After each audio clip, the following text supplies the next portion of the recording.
Now, a look at the rising cost of childcare.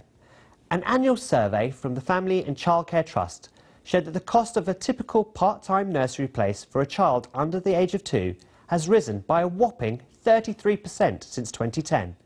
Meanwhile, wages have been near static.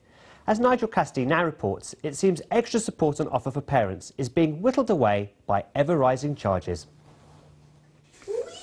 Safe and affordable childcare doesn't just enable parents to work. Without it, skills are lost and families need benefits rather than contributing as taxpayers.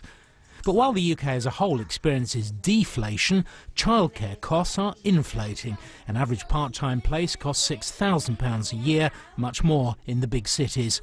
Government aid in the form of tax-free vouchers, universal and working tax credits still leave the lowest income parents outside London more than £50 a week short. Take little Effie. She goes to grandparents on 2 days of the week and nursery for 2 more. I've been taking my annual leave to spend some time with Effie and sort of pick up the 5th day as well.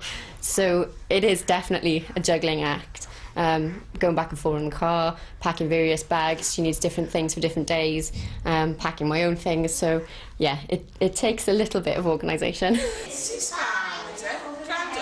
Preschool providers say 15 hours of free care is being extended to 2-year-olds, but it's underfunded, leaving operators with shortfalls. Over the term of this Parliament, the reduction in funding for early years has gone down by 25%.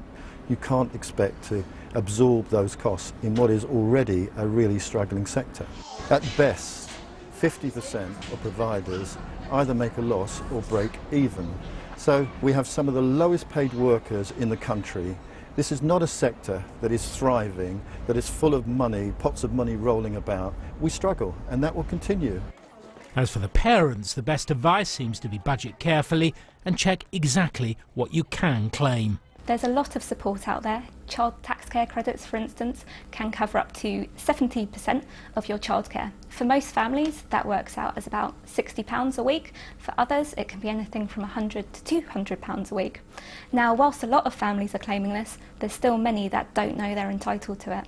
For many, the cost of childcare all but wipes out their wages, and in the run-up to the election, we may see more promises of free places. But the whole system needs simplifying, and parents would say much more generous funding. That's something they and the providers can agree on. Nigel Cassidy, BBC News.